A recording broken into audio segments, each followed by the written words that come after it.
Hello students, welcome to our channel BM maths corner. पिछले lecture में हमने 12th standard का मैथमेटिक्स पार्ट 1 का पहला यूनिट मैथमेटिकल लॉजिक स्टार्ट किया है। उसके कुछ बेसिक कॉन्सेप्ट्स जैसे statement, simple statement, compound statement, logical connectives के बारे में हमने डिटेल स्टडी की। आज के लेक्चर में हम एक्सरसाइज 1.1 के कुछ प्रॉब्लम सॉल्व करेंगे। So students please see here, it is our question number 1। Write the following compound statement symbolically. यहाँ पर कुछ कंपाउंड स्टेटमेंट्स दिए गए हैं, उनको सिंबॉलिकली मीन्स सिंबॉलिक फॉर्म में हमको लिखना है। सिंबॉलिक मीन्स जो हम 5 लॉजिकल कनेक्टिव्स पिछले लेक्चर में स्टडी किए, मीन्स एंड, और, implies, double implies and not, जिसको हम निगेशन कहते हैं। ये 5 लॉजिकल कनेक्टिव्स को हमको यहाँ पर यूज़ करना है। So please see here, question number 1 है Nagpur is in Maharashtra and Chennai is in Tamil Nadu. तो जैसा कि आप देख रहे हैं, it is a compound statement, it is combination of 2 statements. पहला स्टेटमेंट क्या है, Nagpur is in Maharashtra. Let P denote Nagpur is in Maharashtra. और उसके बाद आप देख रहे हैं and it is a logical connective. उसके बाद जो दूसरा स्टेटमेंट है, let Q denote Chennai is in Tamil Nadu. इसको Q से डिनोट करते हैं। और यहाँ पर लॉजिकल कनेक्टिव क्या यूज़ हो रहा है, एंड। तो इसका सिंबॉलिक फॉर्म क्या होता है, P and Q, like this. देखिए P एंड Q, ये उसका सिंबॉलिक फॉर्म होगा। Next question number 2, angle is neither acute nor obtuse. फिर ये कंपाउंड स्टेटमेंट है, P denote angle is acute and Q denote angle is obtuse. लेकिन यहाँ पर देखिए ये जो स्टेटमेंट है, ये इनडायरेक्ट स्टेटमेंट है। यहाँ पर क्लियरली ये दिया वो नहीं है कि कौन सा कनेक्टिव या कौन सा सिंबल हम यहाँ पर यूज़ करेंगे। तो in such type of problems we have to translate it in Hindi. इस टाइप के स्टेटमेंट को हमको हिंदी में ट्रांसलेट करना होगा। देखो, एंगल इज़ नाइदर अक्यूट, यानी एंगल ना ही अक्यूट है, नॉर ऑब्ट्यूज मीन्स और ना ही ऑब्ट्यूज है। मीन्स क्या यूज़ करें वहाँ पर हम, और मीन्स वहाँ पे कौन सा कनेक्टिव यूज़ हो जाएगा, AND, एंड। तो मीन्स आपको एंड का सिंबल वहाँ पे यूज़ करना होगा। यानी जब भी नाइदर नॉर आता है वहाँ पे it is equivalent to and connective का वहाँ पे हमको यूज़ करना होता है। तो angle P denote angle is acute. P क्या है, एंगल इज अक्यूट, लेकिन यहाँ पर क्या है, नाइदर अक्यूट बोल रहा है, मीन्स निगेशन लेना होगा इसका, निगेशन P। नॉर यानी और ना ही, और मीन्स एंड कनेक्टिव यूज़ करना है। नॉर ऑब्ट्यूज यानी ऑब्ट्यूज भी नहीं है, मीन्स उसका भी आपको क्या करना है, निगेशन लेना है। मीन्स इसका सिंबॉलिक फॉर्म क्या होगा, negation P and negation Q। Now question number 3, if triangle ABC is right angled at B, then measurement angle A plus measurement angle C equal to 90 degree. अब देखिए, ये जो statement है ये if से start हो रहा है और बीच में मिडल में क्या है, यहाँ पर देन है। मीन्स इफ देन अगर आ जाता है तो इम्प्लाइज का सेंटेंस होगा। और इफ और देन के बीच जो सेंटेंस है, triangle ABC is right angled at B, इसको स्टेटमेंट P एज्यूम करना है। Let P denote triangle ABC is right angled at B। उसके बाद देन के बाद जो स्टेटमेंट आता है वो स्टेटमेंट Q होगा। Let Q denote measurement angle A plus measurement angle C equal to 90 degree. और क्योंकि मैंने आपको पहले ही बता दिया है, इफ़ और देन जब आ जाता है किसी स्टेटमेंट में, यानी वो अगर इफ से स्टार्ट होता है और मिडल में देन होता है, तो वो होता है P इम्प्लाइज Q, यानी इम्प्लीकेशन का सेंटेंस। नेक्स्ट आता है question number 4, Hima Das wins gold medal. देखिए, late P denote Hima Das wins gold medal, इसको P से डिनोट करते हैं हम। इफ़ एंड ओनली इफ़ ये हमारा कनेक्टिव है, उसके बाद जो सेंटेंस है शी रन्स फास्ट, ये स्टेटमेंट हमारा क्यू होगा, क्यू से इसको हम डिनोट करते हैं। अब देखिए if and only if middle में जब आ जाता है तो आपको समझना है कि ये डबल इम्प्लाइज का जो है सेंटेंस है, देयरफॉर उसका सिंबॉलिक फॉर्म क्या होगा, उसको किस तरह से पढ़ेंगे, ये पहले पी है, ये डबल इम्प्लाइज, और फिर ये क्या है क्यू है, means we can write P double implies Q. Next question number 5 है x is not irrational number. देखो एक let P denote x is not irrational number. अब यहाँ पर क्या आ गया है बट, उसके बाद वाला जो सेंटेंस है it is a square of an integer, इसको it is a square of an integer, इस सेकंड सेंटेंस को हम क्या करेंगे क्यू से डिनोट करेंगे।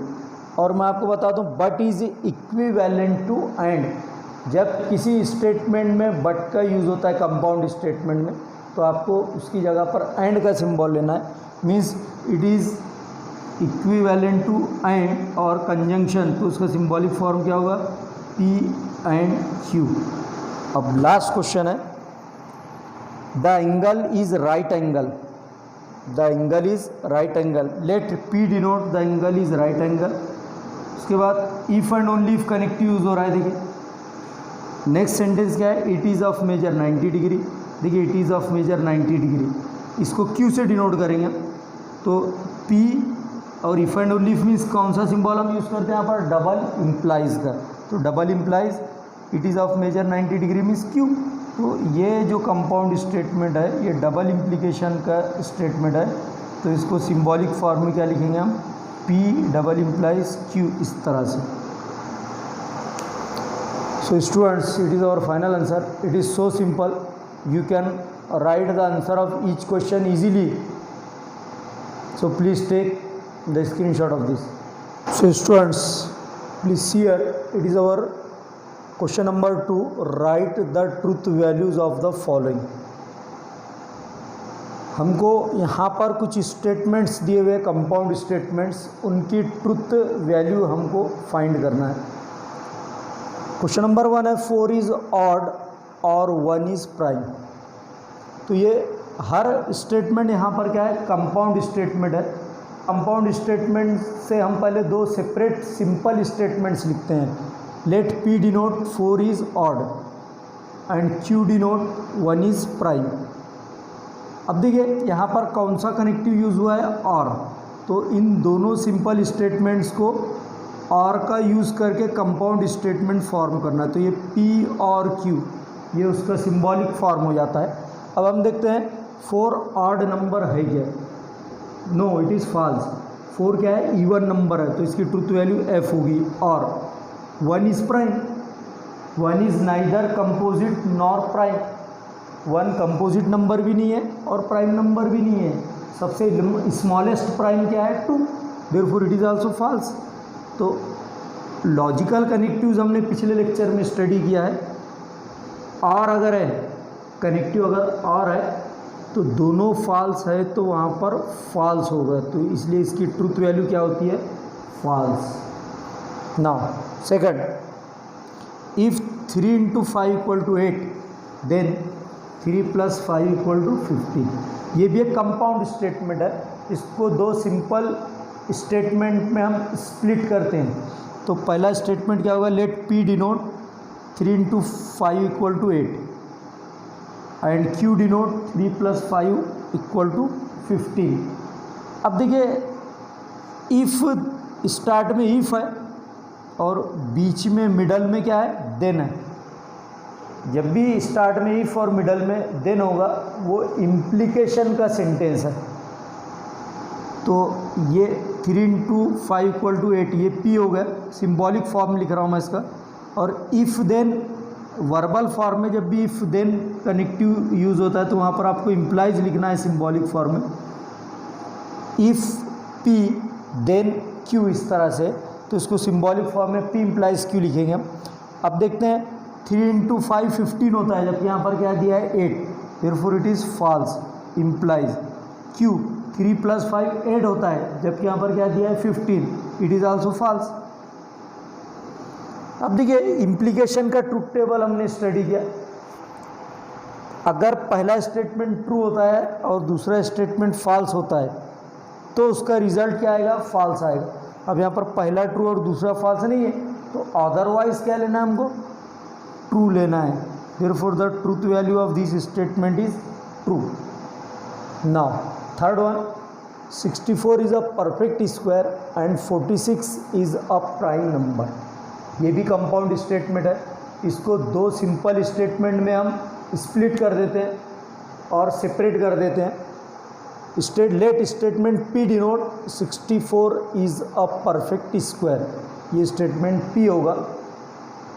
अब यहाँ पर लॉजिकल कनेक्टिव जो है वो एंड है। जो स्टेटमेंट है 46 इज अ प्राइम नंबर।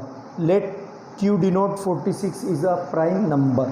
तो क्योंकि यहाँ पर ये दोनों सिंपल स्टेटमेंट्स को कनेक्टिव एंड से यहाँ पर कनेक्ट किया गया है, कंबाइन किया गया है, तो इसका सिंबॉलिक फॉर्म होता है P एंड Q। अब देखते हैं इसकी ट्रूथ वैल्यू क्या होगी। देखो 64 is a perfect square. All of we know that 64 is a square, perfect square. Therefore इसकी ट्रूथ वैल्यू T होगी। And 46 is a prime number. 46 जो है कंपोजिट नंबर होता है, प्राइम नंबर नहीं है, कंपोजिट नंबर है। देयरफॉर इसकी ट्रूथ वैल्यू क्या होगी, फॉल्स होगी।